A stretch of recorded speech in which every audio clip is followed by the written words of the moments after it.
People in the chat. Hello. Hello, good news. Happy Friday. How's it going? We are here today and we're just kind of starting off doing some, kind of informal lives, casual chat. Um, Definitely encourage everybody to, talk to us, participate. You can ask us questions. We're here to kind of just introduce ourselves and get to know everybody best we can. I'd like for everyone to just get to know Sydney a bit. We're gonna be doing a lot of different stuff.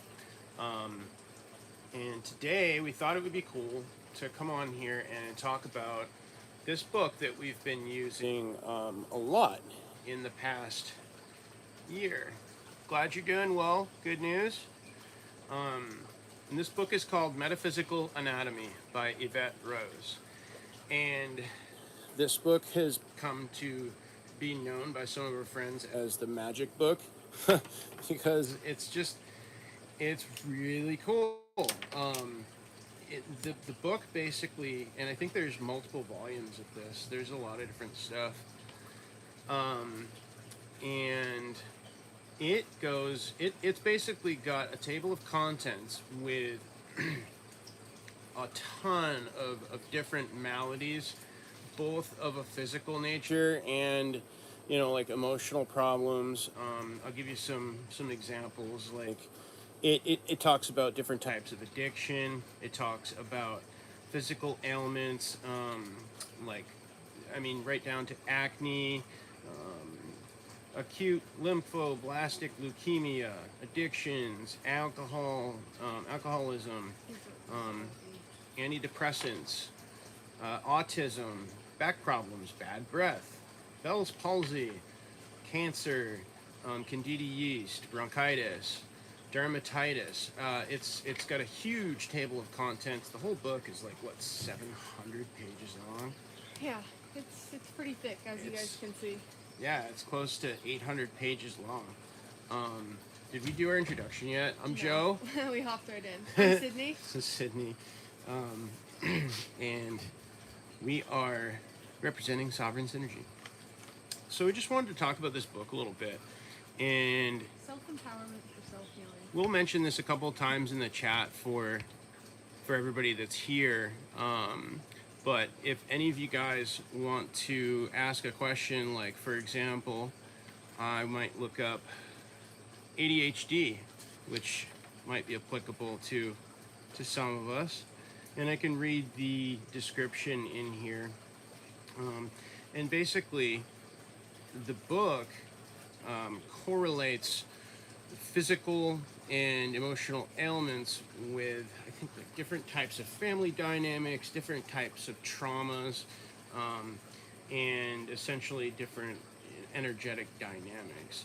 It essentially highlights emotional patterns that lead to certain manifestations within the body, most of which are not good. And by that I mean illness or disease. Most of the things in here are related to illnesses and diseases, things of that nature.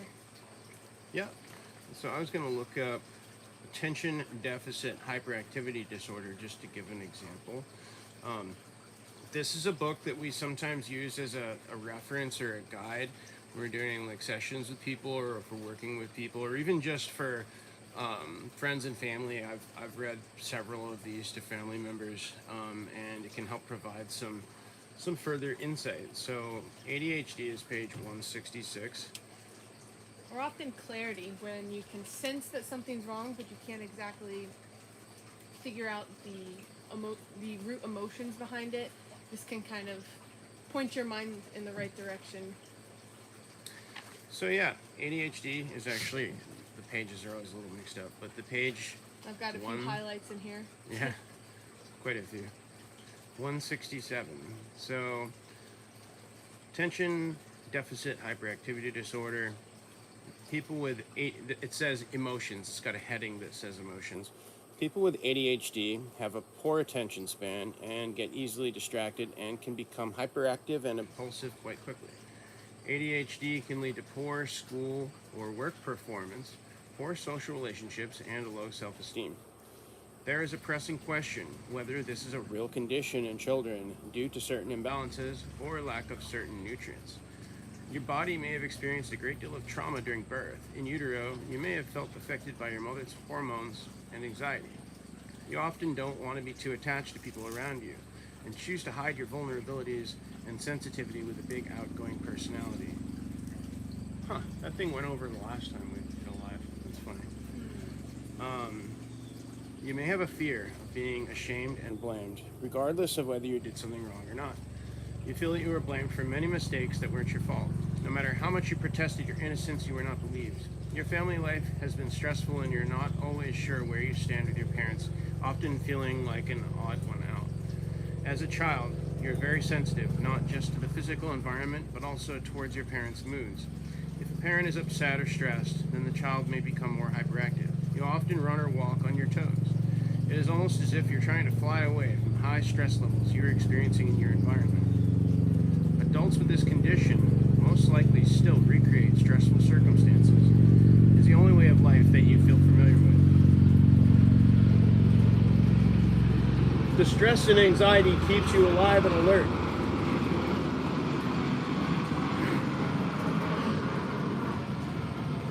Seem to be a lot of helicopters in the areas that I spend time in. So anyway, I didn't read the whole thing, but some of you understand. So basically, like, what this does is it gives some possible examples of some of the dynamics that might be occurring in your life. Yeah, over the target. What happens when you're over the target? Start catching some flack. So it gives some examples of potential dynamics and potential things that maybe happen in childhood and potential family dynamics. And every one of these is, the ones that I've read personally, it's like, wow, that really, strikes a chord, right? And so what she's doing is she's noticing patterns in people. And so I'm not sure exactly how Evette put this whole thing together, because it's like a lot. It's like a lot in here. But they tend to be really on point for people. And, it's one of those things, it's kind of like an astrology reading or a tarot reading or something of that nature, where you take what resonates and you leave the rest. Not every detail of that is going to be, perfectly on point for every person that reads it or every person with ADHD, but there probably will be quite a few things in there that strike a chord. And like using a tool like astrology or human design or the tarot or something of that nature, it's just providing some insight into some different areas that perhaps need to be looked at or worked on, or transmuted, or potentially, giving you a direction to go in terms of looking for the root cause of whatever happens to be going on, whether it's ADHD or, cancer or whatever it is. An example that's coming to mind is breast cancer is quite prevalent in our culture. I've known quite a few people, unfortunately, on a personal level, that have had it. And I'm actually going to, instead of just rattling this off the top of my head, since I have the book in front of me, I might as well just read it. Now, I'm not going to read probably the whole thing because I think it's a little long. But I'm going to read a couple of things from it because it's going to hit some high points that, when I read this I had a relative that recently passed, and I actually read this to her on the phone a few days before, or it might have been a couple of months, but I read it to her on the phone, and she was like, wow, that was so accurate. It was 2:33. The way that I utilize this book with clients is depending on their physical issue that they're looking to heal or move through. I'll go ahead and look it up in this here book, and we'll do a little bit of a mini breathwork sequence in which just kind of allows the client to come into a meditative, receptive state. And so either people will close their eyes, which most people do, or some people like to take notes throughout. But most people I've done it with like to kind of just sit with it and receive. And so I'll have them close their eyes. I'll read the segment. It can be anywhere from 2 or 3 paragraphs to a page or 2. And then after I'm done reading, I just pause and we talk about the things that resonated the most from the excerpt. I allowed the client to guide where the conversation will go afterwards. Because this book can get very deep and very specific very quickly. And again, like Joe was just talking about, it's important to take what resonates and leave the rest. Sometimes you don't need all of the pieces that this offers, and you just need a couple. So Yeah, it's just a really good tool. Yeah, I'm gonna keep going with the breast cancer thing, just because I think it provides a really good example that I think a lot of people could relate to. Because if you're someone who's been through this, hopefully not, you may know some people, because it is something that's quite common. Existential lamentation. I remember reading your name and thinking it was really cool one time. Welcome, by the way. So I would say this book is, coming from, kind of both. It does go into, obviously, a lot of different physical elements. Like, for example, with breast cancer, it gets very specific. There's a subsection for left breast, right breast, cancer between the breasts, adenocarcinoma, melanoma, intraductal carcinoma, cancer of the milk ducts, and tumors specifically. So it does get very detailed and thorough with certain things. I just thought of this, but it lays out an archetype. So whether or not you have any of the things we end up reading from today, if you know someone who does, try to think of maybe certain qualities that they have and see if it connects anything. So yeah, I'm just gonna, that's very likely to be the case as well. And this is going to elucidate some of those. I'm gonna try not to read this entire thing because it's long, but I'll stop when it feels right. So each ailment, like breast cancer, there's a heading in here in bold that says breast cancer. Then there's an also see cancer, lymphatic system compromised. You can also check out Evette Rose's YouTube channel. She's got a YouTube channel. It's really great. We've watched quite a few of her videos. And then there's a heading that says emotions. And then sometimes with certain ailments, there will be details like the ones I just mentioned, left breast, right breast, etc. And then after that, there are key points. There's an app. There is, you can become a member of her website. There's a bunch of stuff you can do, but there's a bunch of questions afterwards that are like good for journaling and really exploring the issue further. That can be really helpful as well. And I'll read a couple of those after I read some of the initial description. The emotions. You feel that you're a foundation of the family and hold it together. So you could consider it necessary to project a strong facade towards the public, even if your private life is causing you great stress. You may find it challenging to grieve and show emotion due to fear of rejection and abandonment. In the past, expressing emotions may have made you look weak, and as a result, you felt judged. You either suppress your emotions or it comes out in explosive ways that sets off more triggers such as anger, resentment, and rejection or family disputes. Your outbursts only serve to push people away, leaving you feeling more abandoned. You may feel that communicating always comes at a great price. You often feel conflicted by what you need to say and the ramifications of it. You may associate expressing yourself with punishment and rejection. Family members and the public have fallen in love with your strong facade. The image that you have portrayed to the public has become draining, and it's emotionally, spiritually, and mentally taking its toll. There is a great need to just be yourself, yet you fear criticism and rejection if you do let go of the facade. There is a fear of moving outside of the perfect wife, friend, and mother stereotype. You may have experienced a stressful and hostile relationship with your mother or influential female or partner. These influential people may have been emotionally absent, cold, or hostile. You feel attacked by people that should love you. You feel drained from giving and not receiving, all the while pretending that everything is okay, even when it's not. You have a great desire to shed the facade and become who you truly are. You have had enough of negative patterns, feeling resentful and feeling unsupported. Your boundaries have been invaded, violated, and you feel disempowered and suppressed when taking the initiative to make your own decisions. You are not allowing yourself to move forward and create change. You may feel that if you change, then it will affect everyone else, especially those that rely on your strong qualities. You find yourself holding back for the sake of others. You keep yourself small to avoid a ripple effect in the family. You are often the peacekeeper. However, you may have realized that this role only enables abusive, selfish, or controlling people to get away with their behavior. So there's a couple more paragraphs, but that's the gist of the emotional component of breast cancer.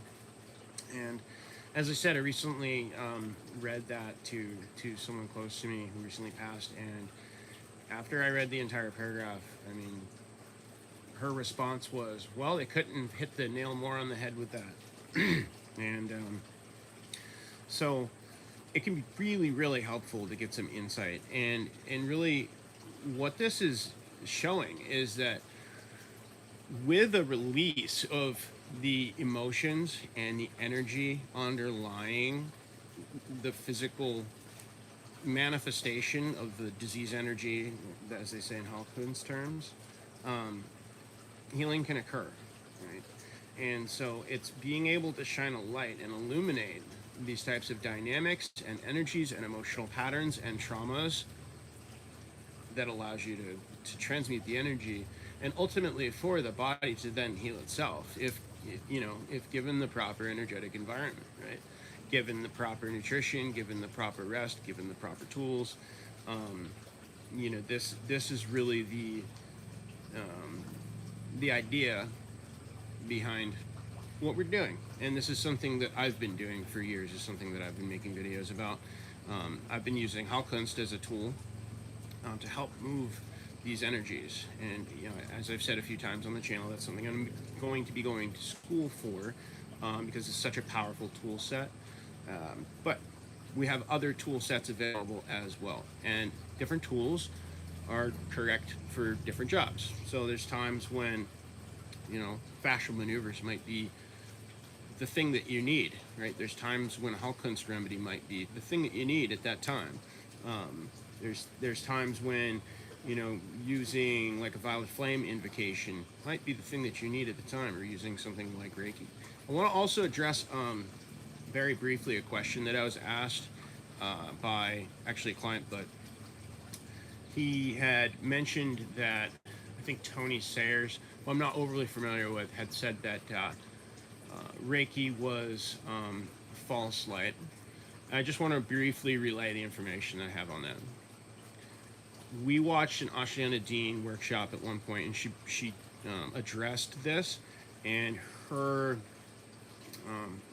what she communicated was that Reiki had actually come out of the Draconian matrix, and thus would actually match that description. However, she said that if you were to use the 12D shield in conjunction with the Reiki symbols and the Reiki technology, so to speak, that basically the 12D energy would correct any distortions inherent in the symbolism and energetic patterns of Reiki. So you can actually still use it. It's just that the energy will be transformed a little bit by using that tool. And the 12D shield is like a whole can of worms.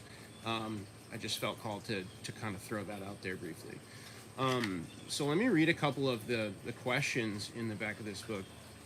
And I guess there's two reasons why I think we're doing this today. One is we want to just share and spread awareness, because this has been such an excellent tool for us for introspection and also for elucidating different problems for clients. But also, we just think that it would be great for you if you're on a healing journey to get your hands on this book, because it's just, it's a great resource. I've actually figured out how to, I got the chat actually going on my phone, so I can actually moderate it a little better. So let me actually just back up and look. The name of the channel, good news, is Metaphysical Anatomy.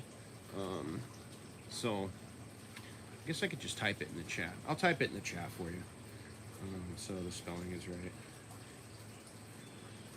And the lady's name is Evette Rose.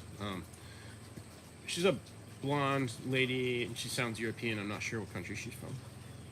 Anyway, let me just read a couple of these questions relating to breast cancer, so you can get an idea of like the journaling type questions, the introspective type questions that you can ask yourself if you choose to use the resource available in this book.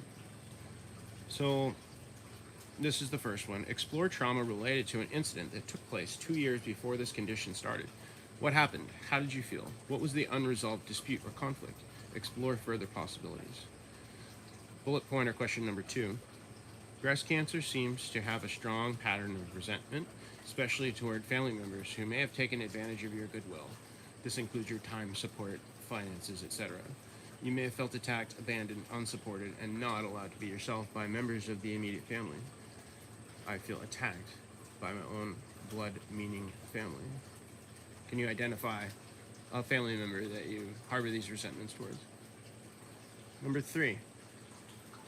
You've been accused of shaming the family and feel judged in many aspects of your life. Where in your life do you feel judged by the family? How does this make you feel? Explore further possibilities. So basically, it's just sort of prompting you to look deeper into the issues that are talked about in the emotional component of the book. So, by the way, I know there's only like 5 people here right now, but if any of you guys have any questions, or if you have something that you'd like us to read out of the book, we can totally do that. We've done that on Zoom calls. Actually, speaking of Zoom calls, we're going to be doing some Zoom calls, and I'll let you talk about that if you're ready. Okay. I know that you had wanted to do a Zoom session. You mean what I've been asking you about? Yeah. Oh, I'm looking to start an online Zoom class. I've been doing lives, but I want to create a space that's a little more interactive. Over the chat is great for the time being and for certain things, but for the movement that I teach, it's helpful for me to see who I'm working with and see their form, see how they're going in terms of the movement sequences and processes. So I will be starting a Zoom class here soon. Probably, I don't want to announce any details when we probably should talk about them first, but Okay.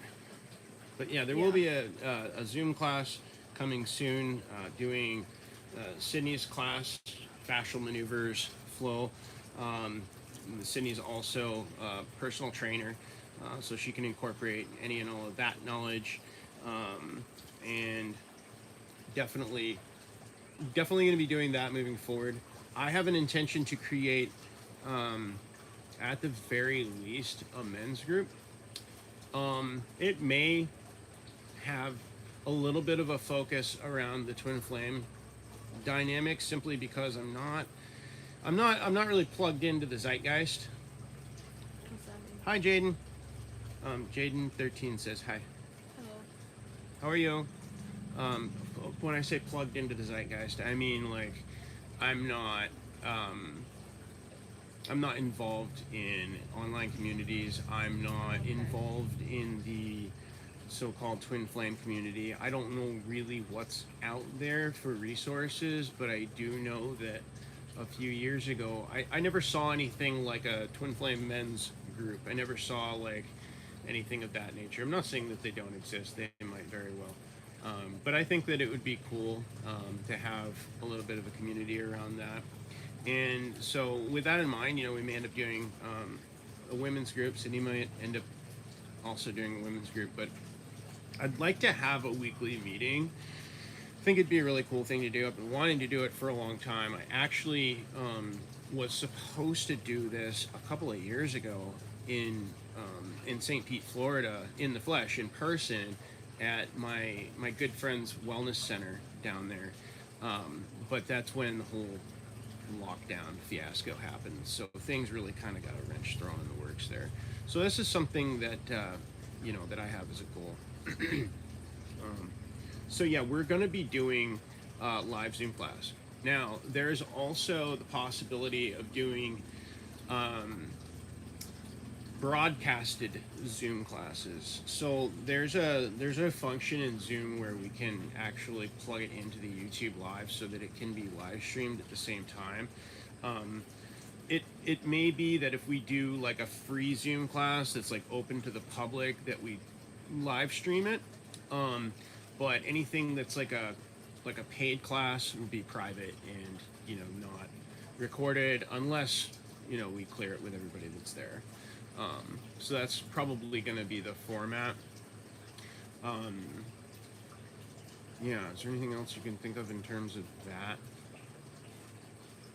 I'm also trying to upload. I'm just super busy right now, so I'm trying to upload a video that we made together. Like today's Friday, like Tuesday?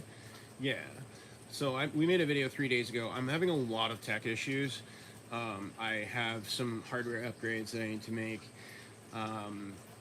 but I have a video that we made a few days ago, and I was able to process it. I was able to upload it finally, and so I just need to title and tag it today. So there will be a new video up today, and we're going to be trying to make.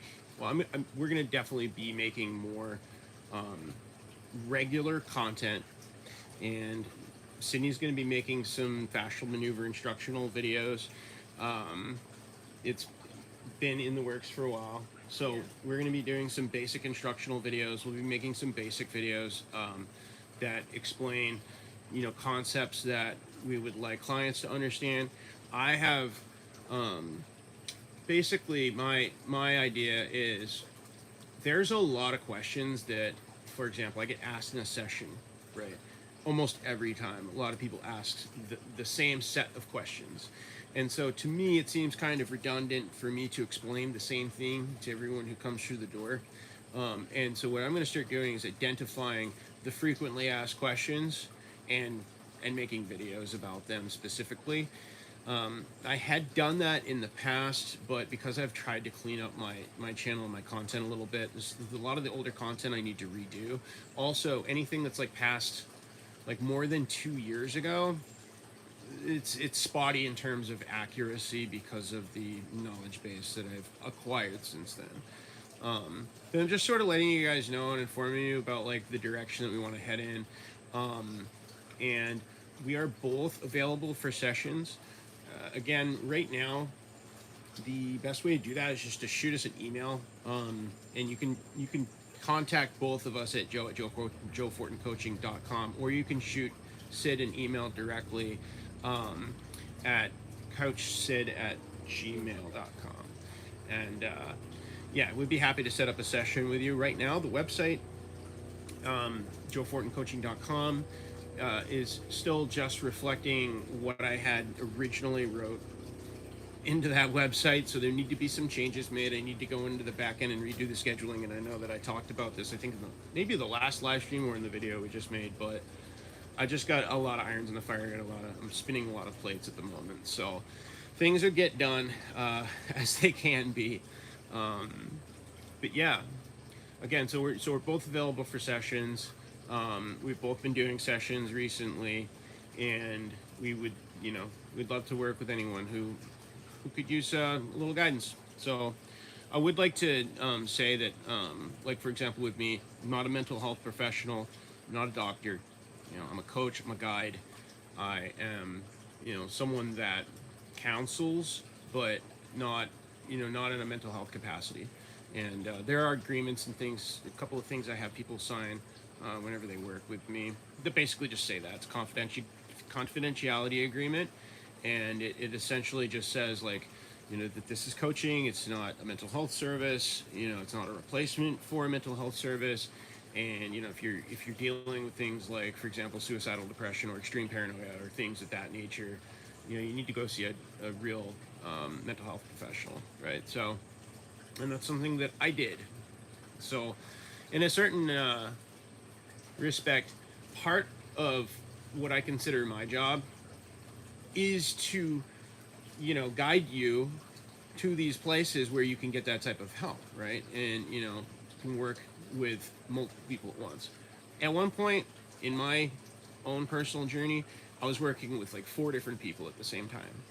I was fortunate enough to have the resources and the time to do that. I realize that not everybody has that available to them, but if you do, it can be very helpful, because it's just that you might need a certain tool, right, to address a certain problem, and you might need to go to a specific person for that. Just like you would go to a masseuse to get a massage, you go to a chiropractor to get your spine aligned, but you don't go to a chiropractor if you need to work on your relationship with your girlfriend. So there's just it's useful to have different mentors and resources available to you. And in my opinion, if you're really serious about your progression in terms of like the things that I teach and that we talk about, it requires a great deal of effort. It requires a lot of dedication. It requires being able to face fear, pain, and yeah, this is not a path for the faint of heart. So if you're onto and plugged into any of the things that I talk about on my channel, buckle up, because it's going to be a little bit of a ride. And I think in the next few years, like the past couple of years, all of us are in for a little bit of a ride anyway. So you might as well try to move forward through it, no matter what's going on. So anyway, does anybody have any questions about the book? I know some of you have just popped in. We're talking about Metaphysical Anatomy by Evette Rose. And actually, I guess right now, since we're about halfway through the video, I'll just read the back of the book real quick for those of you who may be just joining us.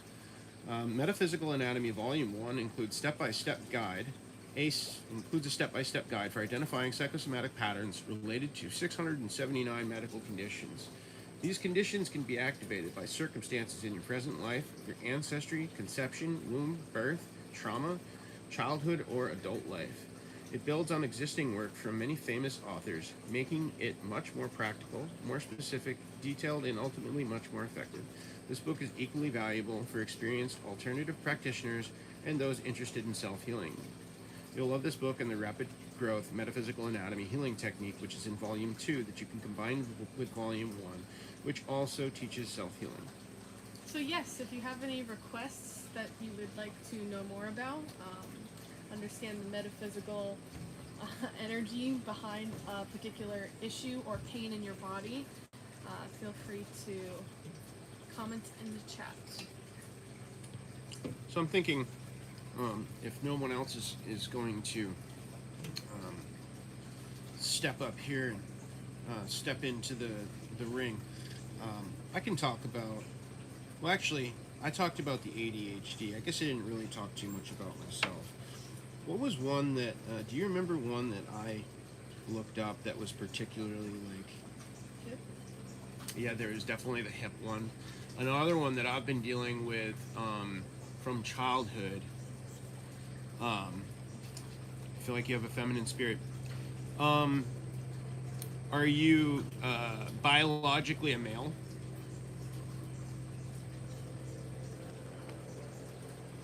I want to say that there was one that talked about the blood.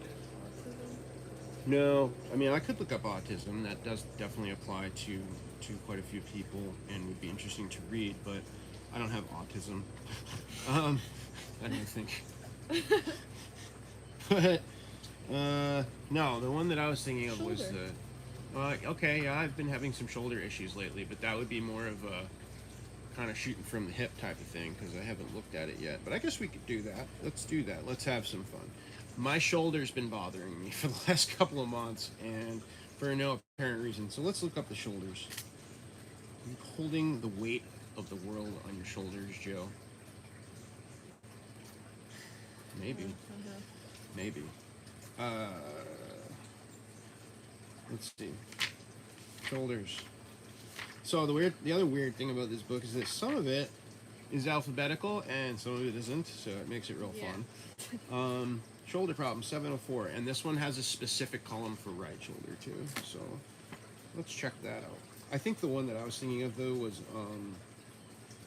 my blood thing that I had going on. I thought it wasn't actually anemia though. Well, that's the thing. I've talked about this on the channel. I was diagnosed with like anemia when I was like 4, and it turned out that like the doctor was like wrong, and I went through like a year of like iron injections and like terror as a child for like no fucking reason whatsoever. Pardon my French, but look at me, I'm new and improved. Trying not to swear on my channel. So anyway, the doctor was pissed because he was wrong. But I actually do I think have a mild form, or had a mild form of anemia. I don't know. Basically, the guy from Boston, the specialist, said that I had smaller than normal red blood cells, so it was showing up on the test as anemic, and it was showing up on the test as anemic into high school. I was never allowed to like give blood or anything like that. But more recently, as an adult, it hasn't been popping those tests. So I don't know if they improved the test or if it changed. I'm not really sure. But I read the descriptor in here, and I remember it being pretty accurate. Oh, maybe it was the nosebleed. Yeah, there was. Oh, I used to have chronic nosebleeds as well, and that one definitely resonated. So I mean, everything pretty much in here that I've read has resonated. But you know what? Let's do the shoulder thing, because that's relevant right now. I haven't read it, so we're taking this journey together. Buckle your seatbelts. So again, if you have shoulder pain or know someone who does, maybe you can connect some dots and understand the underlying emotional, metaphysical energy behind it a little bit deeper. And good news, I will address your question as soon as we're done with this. I don't think that it has anything in there specifically about that, but this is also an older copy of the book where that question is becoming more relevant in more recent years. It's likely that she's probably made an update that does address that. Also, I've addressed that on my channel quite a bit. I used to identify as the divine feminine, quote unquote, and that is definitely a topic that I would love to go in depth with. Recently spoke to a client about that as well. So this is a big topic for men right now, and I have a lot to say about it, but I'll talk about it a little bit after I finish reading this and going into this little dive. So, shoulder problems, emotions. You feel weighed down by responsibilities, yet are still willing to take on more. Your value is measured by how much you can do for others. You do not trust others to pull through for you or support you. Instead, you prefer to support others as you're able to control the outcome of a task or responsibility. This makes you feel that you have to do everything by yourself in order to get it done right. Taking on responsibilities is not what gives you the fulfillment you crave, such as love, acceptance, or praise. However, it's the gate to being accepted. You feel that people want too much of you, and you feel obligated to provide and support others. You're taking on so much responsibility that you end up feeling frustrated, exhausted, and depleted.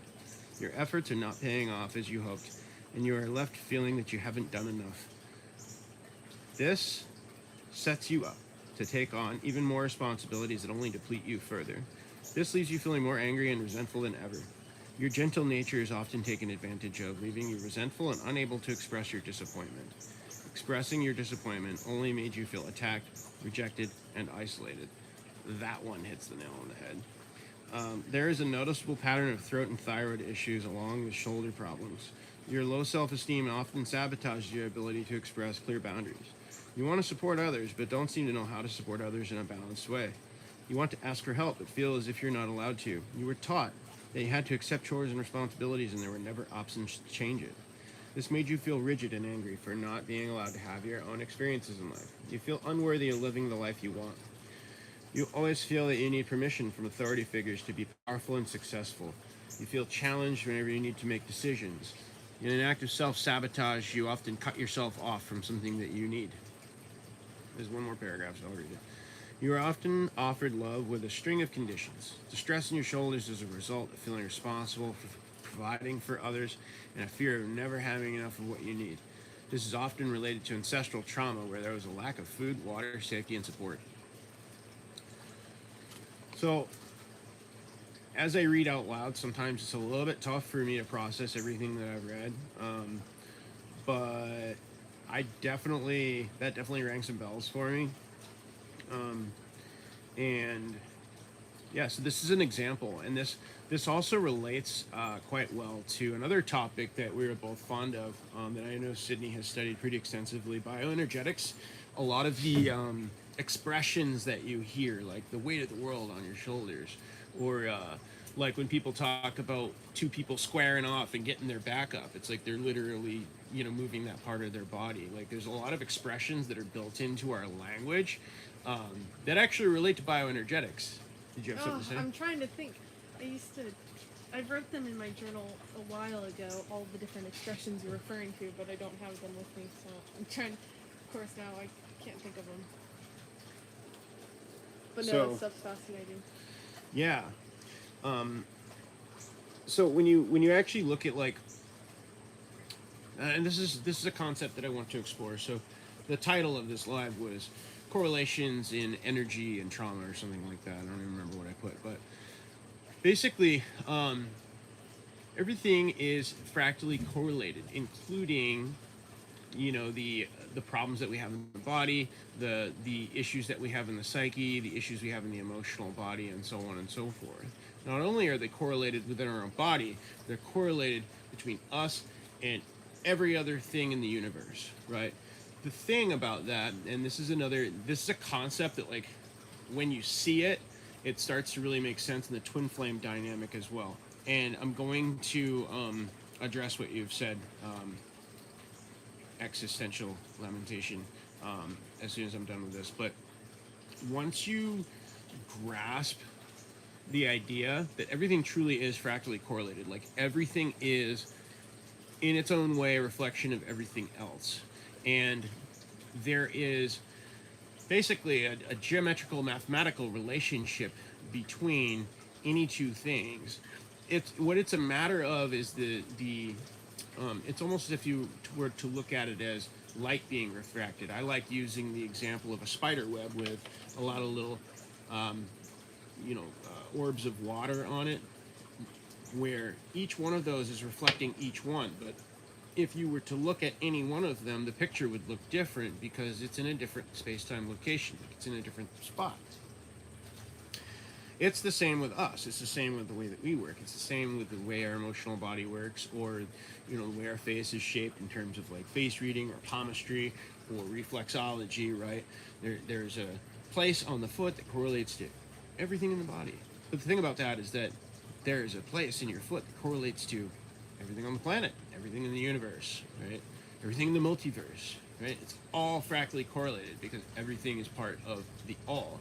It's all subdivisions of one thing. Therefore, they must all be correlated. And there's no way they can't be. And so once this really starts to sink in, for me, I almost see it like holographically. I see it like as this giant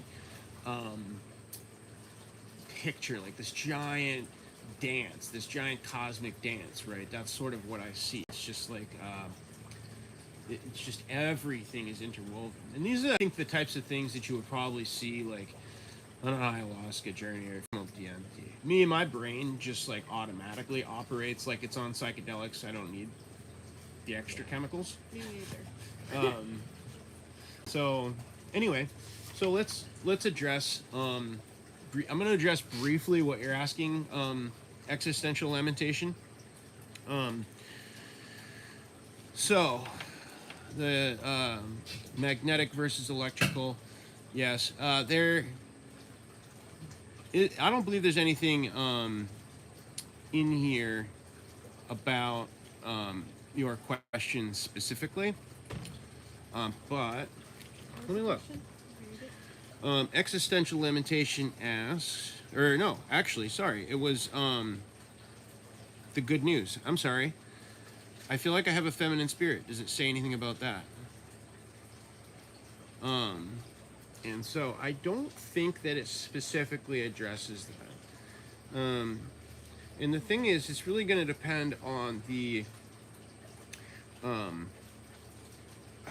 point of view of the person writing something like this, because some people would look at certain dynamics as being inverted or so on and so forth, or being a result of trauma, and others will not. Right now, I'm not going to go into my own personal view on that, um, but there isn't anything in the book about what you've Maybe you could asked. go about it a different way and ask if she has any other ailments in her body, and maybe that ailment would talk about something along the lines of having I a high think degree of feminine energy the good news is or feminine is spirit. biologically a male, right? Oh. You're biologically a male. You just feel like you have a lot of feminine energy. I think that's I was that's looking at the wrong name then. Sorry, this yeah. thing The is chat's a little getting bit a little confusing. confusing. It's hard to keep up with, and it's hard to keep up with a little bit because I'm having to do it on two devices because I'm on an iPad for the recording, but I'm looking at the chat here, and once I get going, I kind of get a little Yeah, I know. off track. But anyway, um, what existential limitation said, is a very, it's basic way. Like feminine receives, masculine transmit. Feminine energy is the yin, uh, dark receiving. It's the womb. You know The void. the the upside down triangle, or that I just drew that the wrong way. The upside down triangle, Like that of the part of the Merkaba. Merkaba, right? And then the masculine is the phallus, uh, the straightforward, logical energy, the goal-oriented energy, the aggressive, assertive energy. Not so much concerned with like the emotions and that type of thing.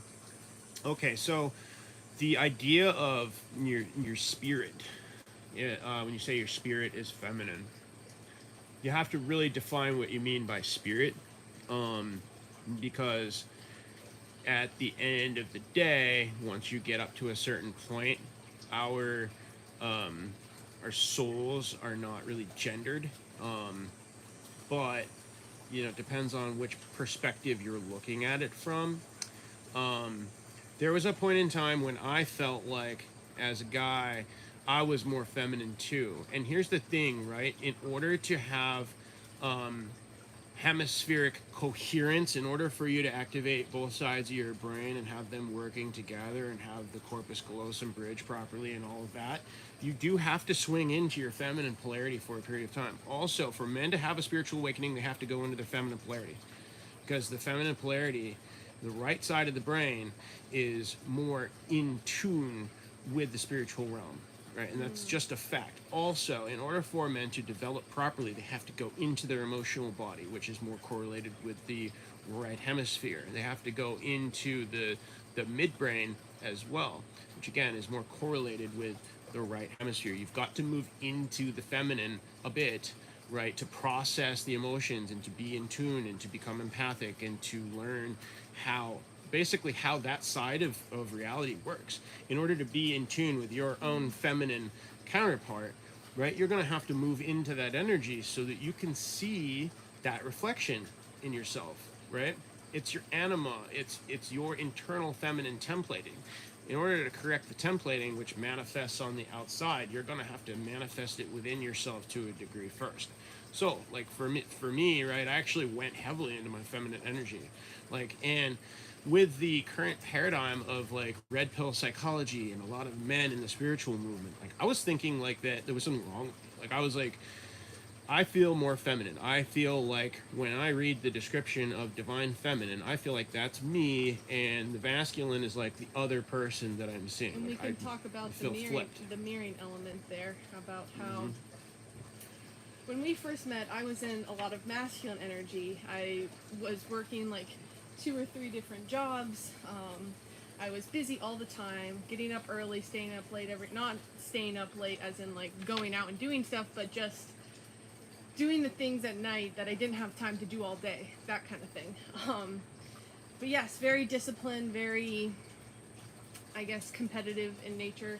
Still am a little bit, but I can also resonate with this topic because growing up, I was kind of a tomboy. I actually had a very strong resistance to the color pink for whatever reason. For years and years and years, up until I started healing, I had an aversion to the color pink because I guess somewhere in my mind I felt that, I don't know, I made the association that pink was girly and I didn't want to be girly. I liked playing sports. I liked playing, like doing physical movement out with the guys on the playground rather than doing crafts and knitting and things like that with the girls. That was never really my style. I've always been very active, and so I can connect with this idea of just feeling like you have a lot of the opposite energy. And then, like Joe was talking about, swinging that pendulum until you can find a place of balance. Right. There was also a period of time where I actually needed to be more in a feminine energy in our dynamic, because that's what she needed at the time. Like, she needed me to be more in tune with her emotionally. She needed me to be paying more attention to that. Like, and that was like okay for a period of time. Now I've swung back into a more masculine polarity for like really the first time in a while. And I feel like it is sort of a pendulum swing that we go through. Also, in reference to the chat, I'm reading what you guys are saying right now. You guys are talking about like the astrological chart component. That is also something that like needs to be paid attention to, right? I actually spoke to a client about this the other day. There can be qualities that you have that don't necessarily like make you feminine. It's part of your chart. It's part of who you are. For example, with me, I was told for years that like it was not okay for me to be like wanting a relationship, and like you got to be like totally okay on your own, and like that's the whole like twin flame programming, you know, that everybody says like, oh, you have to be like 100% like on your own. For me, I don't know that it wasn't necessarily possible for me to be quite as happy and like quite as productive and like quite as like myself without someone to share that with. It's literally written in my chart. Like it says, like you're someone who functions better in a relationship. Like you're someone who's built to be in a relationship. Like you are someone like who enjoys having someone to do things with and for, right? And I made myself wrong for that for years until I read it in. Actually, for me, I think it was written in the Gene Keys. Gene Keys is just another form of, you know, kind of like astrology and human design. It's another way to look at your template. It has a lot of overlaps with human design. I was actually looking into that a little deeper, refreshing my memory on it yesterday. Yeah, and sure, no problem for sharing.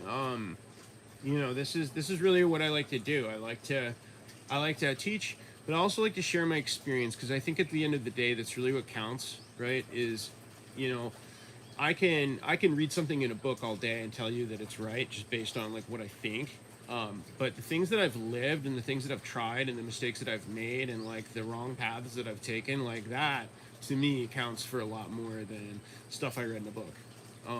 And so that's kind of like what I like to come on here and share. I like to talk about the things I've been through, the mistakes that I've made, and like kind of piece it all together with the knowledge the best that I can. So yeah. We're getting at like 52 minutes. We're almost at an hour here. So time is I feel really like I need flown to piece today. together the idea I brought up. Okay, go ahead. Okay. Just in. Oh, I didn't know you were just gonna say that. Okay. Hello, is it Avila? Avila Love. How you doing? She says hi. Okay. Hello. And that's what I was about to say. Well, going into the more masculine energy and having resistance to the feminine energy was also due to trauma. Anytime I would lean into my sensitive nature, I was punished for it. So I made a negative association with my feminine energy, and for a long period of my life, I did not like being in my more feminine energy, because that was when I was more sensitive, more receptive, which led to more pain. And so I subconsciously started to avoid it and resist it for those reasons. So as I've been healing that particular dynamic, it's learning to accept my sensitivity, because from a human design perspective, there's particular gates and channels that you can have that increase your degree of sensitivity, and I pretty much have every single one on the list. So understanding and learning to work with how sensitive I am has been a huge part of my healing journey that I still work on every day. I think that pieces it together good enough for Yeah. now. Yeah. You know, and it's really about self-acceptance. Yeah. It's okay for you to be who you are and where you're at right now, you know, regardless of who that is and where you are right now. You know, we get really programmed with a lot of really negative stuff from each other, from society, in the media especially, There is so much like real toxic masculinity. Now, unfortunately, that term has been hijacked by people that have totally conflated that with like real masculinity, which is really causing a lot of people problems. And this is like one of the big issues that I have with just the New Age movement in general is like they teach good information with half truths and outright lies, and it gets people so confused.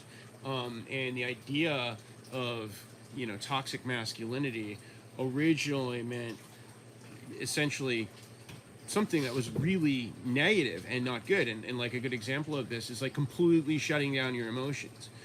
We are still taught. I mean, I still see guys out there and famous ones. A lot of like the more famous guys out there that are doing like men's development are still teaching men to basically shut down their emotions and to create a facade. You see this in the male dating industry. Children are taught this in general too, girls and boys, or male and female. Yeah, and just like a simple thing like restricting your child's ability to cry and release energy, create a throat chakra block when they're 4. Like, just like that. Just like that. It only takes once. And all of a sudden, they can't speak up for themselves for the rest of their life. Because, until they heal it. Yeah, no, until but they heal it. Until they heal it, if they heal it. Most people aren't and don't. That's you know what I mean? People that are looking at this do. Just because that's the average that happens doesn't mean that. No, it doesn't mean it's going to happen to you, but I'm giving an example. I'm just trying this to is what put can a happen. Positive perspective on it, that's all. Okay. Yeah. And like I said, the point of a book like this is that you can heal these things, right? And so that's why we're here to speak about it. But you see examples of people, I've seen, countless number of people that are 60, 70 years old who have the emotional maturity of a 15-year-old, and they've never grown emotionally at all. And unfortunately, it's sad that that's very common. And there's a lot of things happening right now, specifically in the last 2 years, with what I'll call the needlecraft, that is exacerbating that and making it so that we don't grow emotionally or spiritually at all. And that's one of the main goals of that type of compound material, whatever you want to call it. I'm trying to make it YouTube friendly. Oh, I get what you meant by that word now. Cool. The needlecraft. Needlecraft.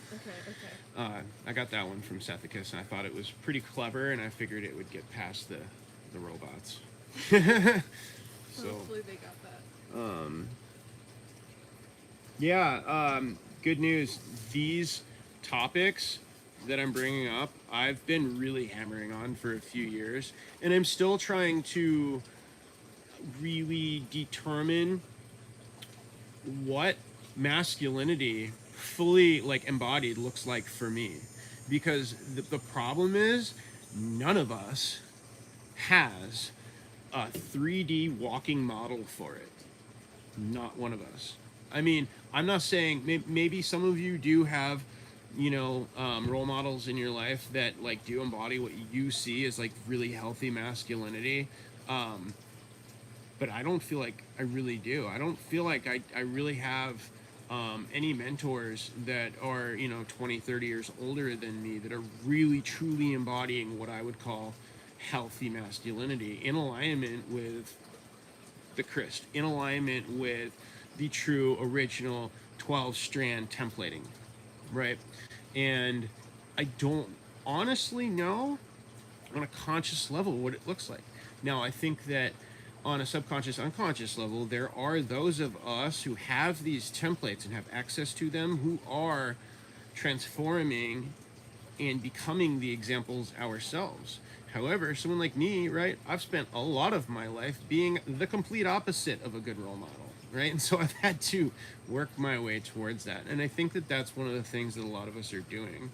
And I think that like maybe, if you feel like you're in an inverted place, or you feel like, and it's okay for you to be wherever you're at, you are totally cool being who you are. But if you feel like I did, where I felt a little bit inverted, I felt like being feminine was like not where I was supposed to be, or if you feel like you're emotionally immature, or you feel like you're not where you're supposed to be right now, it's okay, because this is a journey. It is a process of transformation. It is a lifelong pursuit. And so, be patient with yourself. So let me catch up on the chat here. We're gonna call it good here in a couple minutes, but Avila, why am I attracting men who are fresh out of a relationship? I'm not kidding. 3 men this summer who are not interested in relationships but very interested in me. And I'm celibate right now. Fresh out of a relationship. 3 men this summer. Okay, so you're attracting men that are like wanting to be very casual with you and like kind of use you for a good time. Is that sort of what I'm picking up here? Because they're not interested in relationships.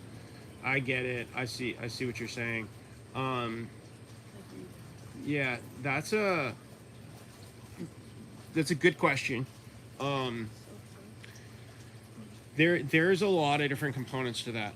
I'm not gonna. Sydney might want to take a stab at this, but personally, I don't feel comfortable trying to evaluate that given the lack of information. I think this is more of a like a session type thing. Like, this is a longer conversation that needs to happen. I will say that that's exactly what I was going to say. What am I needing to learn?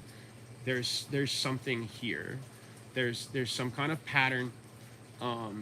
It may be that, in terms of the celibate thing, my question to you would be like, what is the purpose for that? What is the reason for that? Why are you shutting that part of yourself off? It might be a good reason. I've done that for good reasons myself. And it may be a test for you. It may be that, like, the universe is testing you. How strong in that belief are you? If you're choosing to be celibate. I mean, I know when I was choosing to do that, I was having some of the same things happen. It's like, people are coming out of the woodwork, and I'm being tested. So it could be that. Yeah, I'd have to assume a lot of factors to make make a statement. Yeah, we definitely would need some more information. I don't want to assume something out of context. Yeah. Good News says definitely feels like they could be too needy. I've been there. And also part of as a male, I don't know what your particular mindset or goals are. My mindset and goals was that I wanted to embody masculine energy, right? I knew, based on my knowledge of the law of gender and metaphysics and so on and so forth, that I had to go into my so-called feminine side and my emotional side and so on and so forth to eventually get where I wanted to be. I couldn't just shut that part of myself down. And part of that journey for me was also being very needy, being very codependent, having to look at that, acknowledge it, and try to transmute it. And it was not a quick and easy process because there was a lot of trauma and emotional baggage related to all of that really, really would pull me out of my core and my center and bring me into an extremely emotionally needy place.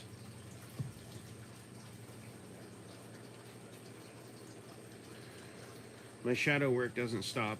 I've got bad energies from a past partner and can't get rid of it even if I meditate. Yeah, so in that case,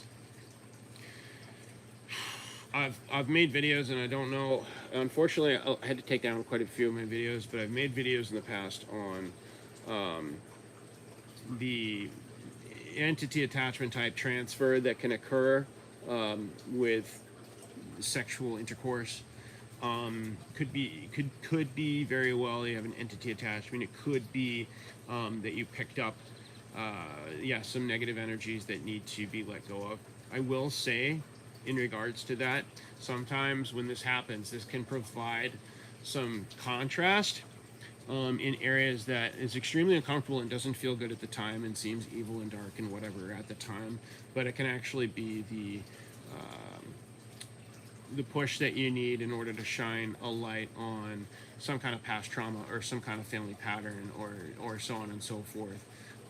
So I try not to frame this too negatively. Ask yourself the same question that Avila asked. What do I need to learn from this? What is it that I'm supposed to see? So yes, Avila, we do coaching. And yes, I've been on a bit of a hiatus, essentially since we met, but we're back. We're going to be doing this every Friday at 1 p.m. for those of you who are here. Every Friday, 1 p.m. EST, we will be here doing a live stream of some sort. Right now, we're just kind of keeping it kind of casual, getting back in the swing of things. You know, I want you guys to get comfortable and familiar with Sydney, because we're going to be doing this. We got some big goals, and yes, we do offer coaching services. Working on our website, but right now I've still got my website that I was using before, joefortincoaching.com. You can book a session on there, but I would prefer that you email us. So you can either email me, joe@joefortincoaching.com, or you can email Sydney, coachsid@gmail.com. Sid Rich. Coach Sid Rich. Okay, yeah. Sydney Richardson. I think I just said my full name. Coach Sid before, but we'll put the email down in the chat box. Let's do that right now. joe@joefortincoaching.com is pretty easy. So we'll do Coach Sid Rich at gmail.com. And we offer stuff individually or together in terms of with both of us or just one of us. Yep. Thank you. Good. Thanks for popping in and saying hi to us. Yeah, I'm enjoying like the interaction. I really like coming on here and chatting with people, and I actually really like it when people ask me questions that stump me. That's the generator in you. Yeah. I like it when someone asks me a question and I'm like, wow, I didn't think of that.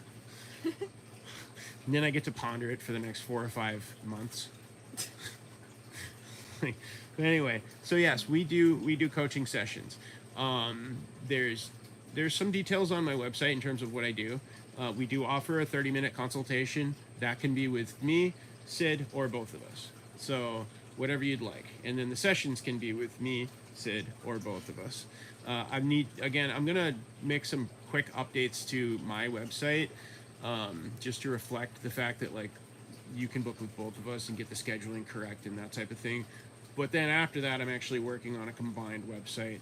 And we've got a few other things in the works, like a Patreon and so on and so forth. So if you're looking for more body work, conscious movement, correcting things and pain in the body through movement, again, conscious movement, like I just mentioned, that's me. And then if you're looking more to ask deep spiritual questions or discuss working through a particular relationship or whatever that may be, I guess you can say what you're looking for, or the type of people you're looking to work with. Yeah, I'm willing to work with anybody. I really have a strong focus on helping young men who want to be on a conscious masculine path, because I feel like that's something that's really lacking. I feel like we're really, really lacking like conscious masculine energy out there in the world, right? I feel like there's a lot of people who are doing their best, and I feel like there's some people that are doing a pretty good job. Like, I'm not going to say that there aren't. I just feel like there's a bit of a gap there. There's a lot of inverted masculine energy. There's a lot of false light type gurus out there, a lot of new agey types. I am someone who wants to walk a masculine path. And so, that's not to say that I want to be in touch with the feminine side, and that I am really big on emotional work. Right, that's really important to me, and I think that's. I don't think you see that too often, but I think it's super critical. I think it's really important. So that is really like my focus. But I really enjoy talking to people about the twin flame topic for sure. That's most of the people that contact me are interested in that. I can assist with some of the darker aspects of things. I'm not going to go into details about that, but basically, like if you're having a dark archetype like a shadow twin experience, or you're having issues with certain groups of people, I'm not going to say that I can solve your problem for you, because I can't, but I can definitely provide you with like some experience, and I can give you some tools, and I can help you to understand that like you can get through it, because you can, and that type of thing. So I'm going to answer Jaden's last question here, and I think we can wrap up. Jaden asked, what are human designs? We are both 6'2" generators, which is one of the many things that we are like totally identical about. Our graphs are very similar. Sydney has an open root, and mine's defined. What else was it? Well, that was one of the differences.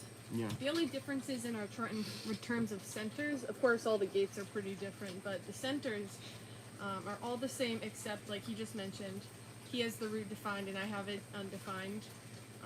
His heart center is defined, mine is undefined. And his throat is undefined, but mine is defined. Everything else is the same. Paul Pav, I hope I'm pronouncing your name right. Books for healing. There's so many that I need to what I need to do is make a list on my website. Today we came on here, I don't know when you popped in the feed, but we came on here to discuss this book, which is like a great reference book, and Evette Rose has a lot of great resources on her YouTube channel, Metaphysical Anatomy. We don't actually know her, we're not affiliated with her in any way, we just really love her book, and we love her videos, and she just seems like a really great person who's really genuinely, walking the healing path. So we just really have a lot of respect for her and gratitude for her work. But in terms of books for healing, I mean, look, I've read so many great books. I've Body read Keeps the Score. Yeah. That's a cool one. When the Body Says No by Gabor Mate. He's kind of gone in a direction that I don't like more recently, but still his work is great. There's so many great books. There's books on bioenergetics, Alexander Lowen, The Emotion Code. Any of Wilhelm Reich's work is amazing. Alexander Lowen. Carl Jung, if you can get through reading his dense material. David Hawkins, some of that stuff is great. And all of these people have like bits and pieces of the puzzle, and some of it's going to resonate with you in the way that you understand and conceptualize. And some of it won't, right? That happens a lot. It hasn't been happening as much in the live stream for whatever reason, but we do it all the time. So anyway, I think we're going to wrap up for today. And yeah, we can definitely go more into like the human design stuff.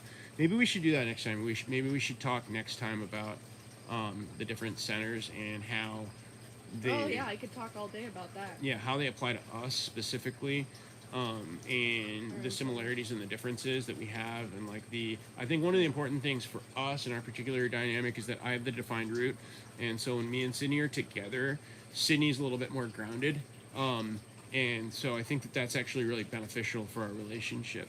But also, she's able to, like, when she goes off on her own, she's able to like go out into the